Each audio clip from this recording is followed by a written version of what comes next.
Bom dia, boa tarde, boa noite, pessoal. Eu sou o Diego Rodrigo, apresentador do canal DR Brasileira, este canal aqui que você está assistindo no momento. E venho aqui apresentar temas da geopolítica brasileira e mundial com viés de direita conservadora e também voltado para as liberdades individuais. Beleza? Hoje vou explanar aqui alguns temas que eu tenho anotado aqui, não vou lembrar de cabeça mesmo, então vai ser sempre assim a pegada do canal, um negócio mais natural, com os temas anotadinhos, eu vou citando os temas e expondo para vocês a minha opinião, beleza? Tenho anotado aqui um tema que eu trouxe do vídeo passado, né? Um trechinho do tema que eu trouxe do vídeo passado, onde o senhor ministro da Fazenda no Brasil saiu de férias para poder dar um mini chilique, ou um chilique na nossa rede grande de televisão, saiu das férias para poder dar o chilique na televisão. Olha só como é que eu posso dizer assim, a magnitude, né, desse movimento feito pelo senhor Mark Zuckerberg, que foi sair da esquerda e passar, não diria nem para a direita, talvez aí seria para o centro, né, das opiniões mundiais, que seria ser imparcial, nada mais. Ele simplesmente disse, vou ser imparcial. Então, alguma coisa tem aí de estranho, né, acontecendo com a esquerda, que não pode aceitar, né, que eles dizem que gosta muito da opinião do contraditório, né, de ampliar o debate e tudo mais, porém, quando o debate amplia, né, se estende muito à direita, eles começam a reclamar, dar chilique e espernear aí, como a gente viu o senhor ministro, né, Fernando Haddad, se esperneando na rede grande de televisão no Brasil, né, saindo de férias aí ontem, antes de ontem, não vou me lembrar exatamente o dia, mas acho que foi antes de ontem que ele saiu, né, foi bem no dia mesmo que o Mark Zuckerberg deu a declaração nas suas redes sociais de que sairia da censura para poder ampliar o debate nas suas redes sociais, que não iria mais censurar o debate. O senhor ministro, né, Fernando Haddad, deu esse chilique aí na rede grande de televisão. Não dá para interpretar de outra maneira, gente. Como que a pessoa sai de férias, das férias, para poder entrar ao vivo na televisão e ficar lá se esperneando lá, essas questões, a gente tem que ver isso aí no Brasil e tal. Como todo, né, bom político com viés mais voltado à esquerda gosta de fazer, tolir o debate, né? A gente, assim, eu pelo menos não tenho conhecimento, se tiver vocês aí conhecimento de algum político de esquerda que aceita realmente o debate com a direita sem agredir, sem ofender o coleguinha, citem o nome dele aí embaixo que eu vou dar os créditos no próximo vídeo, beleza? Vamos lá então. Outros temas aqui que vamos debater também. Essa fala que teve aí do Donald Trump dizendo que vai anexar o Canadá. Primeira coisa, o movimento do Donald Trump ganhou a eleição. O movimento de direita começou a subir. Antes mesmo do Trump ganhar a eleição, já estava vindo uma pressão da direita sobre a esquerda mundial, né? A gente vê aí que algumas pessoas, personalidades importantes da direita caíram da cadeira, outras balançaram bastante. Por exemplo, um que caiu antes mesmo da eleição do Trump, o Boris Johnson, da Inglaterra, primeiro-ministro da Inglaterra, caiu da cadeira, né? Pressão da direita em cima dele, lá na Inglaterra, caiu da cadeira. Outro que caiu da cadeira, agora, recentemente, o Assad caiu da cadeira. O Assad, eu vou abrir um asterisco aqui para poder falar um pouquinho mais detalhado dele. Ele caiu da cadeira e subentende-se, né, que a Rússia tenha dado a cabeça do Assad de bandeja para os Estados Unidos como um presente de boas-vindas para o Donald Trump aí, que estava gastando muito dinheiro lá na Síria, porque tinha bases, tem ainda, né, bases americanas na Síria, e está sendo desmontada aos poucos as bases americanas lá. Agora que a Síria está meio que sob controle de Israel, os Estados Unidos estão se retirando de lá. E é mais ou menos isso que o Trump quer fazer, ele quer recolher um pouco das bases que ele tem esparramado no mundo afora para poder se concentrar em uma nova região do Ártico, né, que eu vou também falar sobre isso daqui a pouquinho. Então, o Assad foi um presente dado pelo Putin para o Trump de maneira antecipada, no meu ponto de vista. Essa é a minha análise, certo?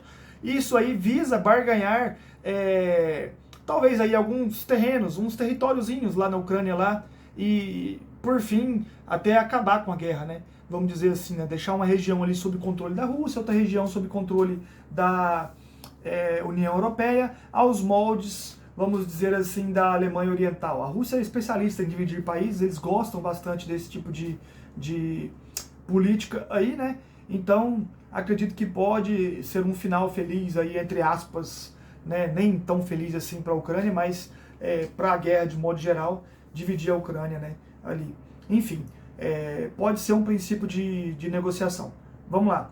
O outro que caiu, que balançou e caiu da cadeira, né? O filho do Fidel Castro, o Trudeau, caiu aí lá no Canadá, não se segurou, balançou forte, caiu mesmo, e isso vem junto, né, a galope com a frase do Donald Trump que iria agregar, né, ou adicionar aí, incluir o Canadá ao território dos Estados Unidos. Né? Suponho que vão dividir ali o Canadá em 3, 4, 5 pedaços ali e agregar esse território aos Estados Unidos. Isso aí pode ser feito de uma maneira simples, de uma maneira simples, mas não vai ser tão fácil. Seria essa mais ou menos a minha análise. Por que não é tão fácil? O Canadá tem mais ou menos a mesma cultura dos Estados Unidos. Mais ou menos. Porém, os Estados Unidos é um estado multipolar. Ele tem várias culturas dentro do seu território, devido também ao tamanho do seu país ali. Né? O Canadá tem atualmente 25% da sua população que fala francês, também não é um problema para os Estados Unidos isso, porque tem lá no sul, lá em outros territórios, né, dos Estados Unidos disseminados, mas majoritariamente no sul ali. Califórnia, Novo México, Texas, Flórida, uma comunidade muito grande de hispanos, né, que falam espanhol, e são cerca de 60 a 70 milhões de pessoas aproximadamente. Tá? Então, dentro dos Estados Unidos falando espanhol, que seria um segundo idioma. Porém, agregar ali 25% dos canadenses, que são mais ou menos 40 milhões de pessoas, falando francês, não seria, então, no caso, um problema para os Estados Unidos. O maior problema, no meu ponto de vista, seria a questão do SUS canadense. Que o Canadá tem um SUS, um sistema de saúde gratuito. Já os Estados Unidos não tem esse sistema de saúde gratuito. Lá é tudo particular. Então não sei como que funcionaria para poder fazer esse aditivo aí da questão da área da saúde, né, do Canadá para os Estados Unidos, essa migração, né, aí, não sei como seria. Enfim, talvez esse fosse o ponto mais complicado, junto com a questão legal, né, algumas leis ali também para poder adaptar, mas os Estados Unidos também têm essa questão de leis separadas, de acordo com cada estado e tudo mais, então, de modo geral, você poderia manter isso daí no Canadá e deixar, acomodando algumas outras aí, deixar essas leis mais culturais funcionar normalmente, sem problema. A gente sabe que a Marinha dos Estados Unidos, que protege as fronteiras ali aquáticas, né, a Marinha Azul dos Estados Unidos, né, de águas azuis ali dos Estados Unidos, que seria essa questão dos porta-aviões e tudo mais ali, que protege o Canadá, já de qualquer maneira. O Canadá, se eu não me engano, não tem nenhum porta-aviões, então os porta-aviões americanos são os que protegem o Canadá, então isso aí também não mudaria.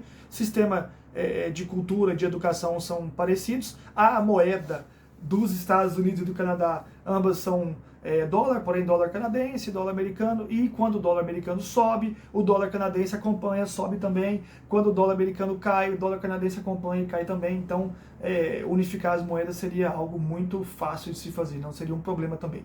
Beleza? Então, Trudeau caiu e em galope o Trump vem com essa notícia aí de querer adicionar o Canadá ao território dos Estados Unidos. Beleza?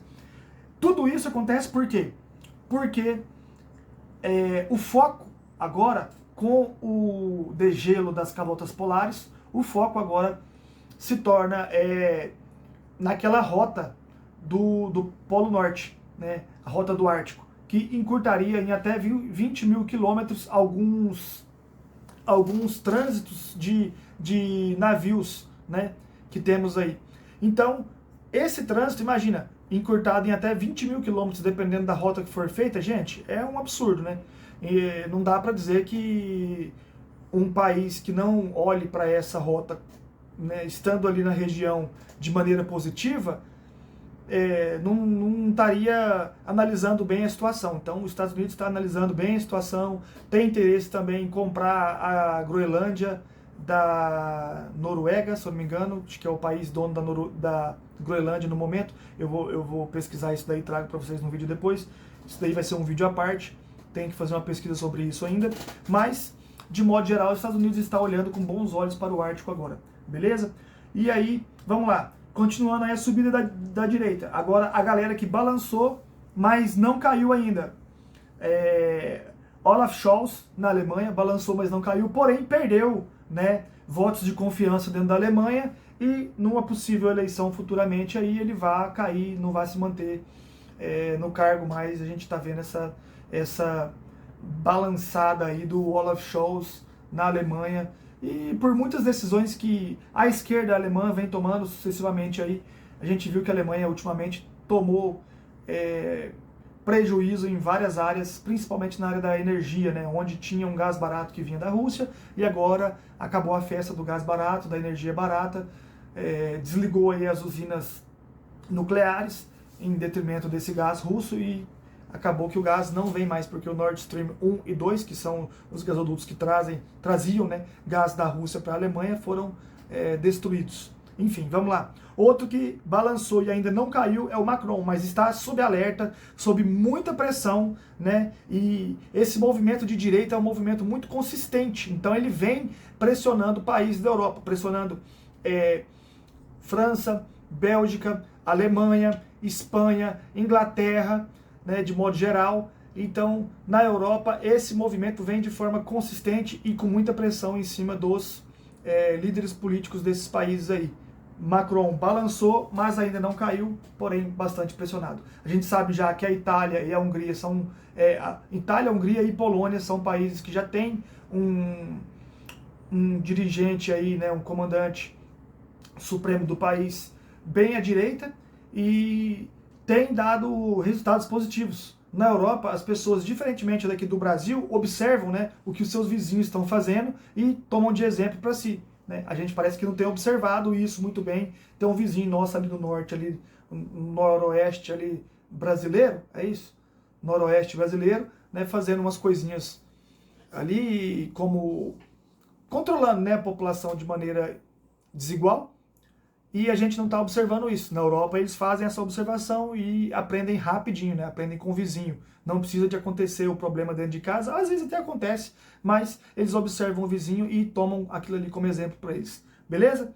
Então é isso. Acho que não tem mais nenhuma anotação aqui no momento. Tenho também sobre o petróleo, mas não vou falar sobre petróleo e energia agora. Eu vou deixar para falar junto com a Groenlândia, porque tem muito a ver com esse tema. Beleza, pessoal? Cenas para os próximos capítulos. Vamos continuar acompanhando a geopolítica aí. Tem também vídeo aí que vai sair no canal sobre o Maduro. Eleições aí do Maduro aí chegando nas fases finais, onde ele vai ter que entregar o poder ou não, né? Ele perdeu, sabemos que ele perdeu, mas vai entregar ou não vai? Fica aí a pergunta, beleza? Valeu, pessoal, muito obrigado. Fé em Deus, tamo junto. Um abraço. Valeu!